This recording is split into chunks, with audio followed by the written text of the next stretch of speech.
In this video right here, I'll be showing you how to link a video on YouTube and also how to link a video in the video's description. Simple and easy. So let me show you guys how to do that. So you start uploading. Let's start with the description.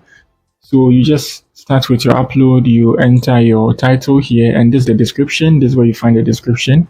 So on this section, you need to get the link of the video you are trying to link in the video description. So let's come to this side here. Let's use any of these videos here. Let's copy the link. Good. You can just play the video and then copy it from the URL too as well.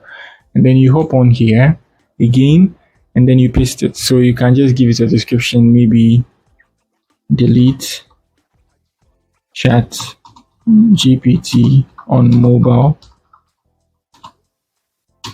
And then we paste the link here.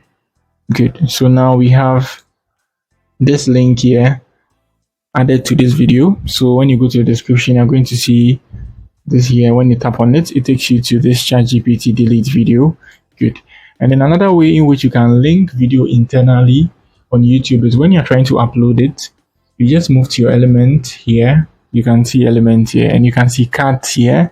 Good. So you can use the cards to link the video. So now let's tap on that. And you can link every video, whether the video is for you or is for someone else, you can link it. Good. So now let's tap here, tap on the video. You can even link a channel. It's up to you. So I come here. I can search any of the videos I've uploaded. So I'm just going to link this video right here and select another part I want to be linking the video again. Tap on the card once again. Tap on this. And then I tap this to link another video. Good. And here you can add a link if you want to. So it's going to be like a website and it's going to pop up here when the person is watching the video.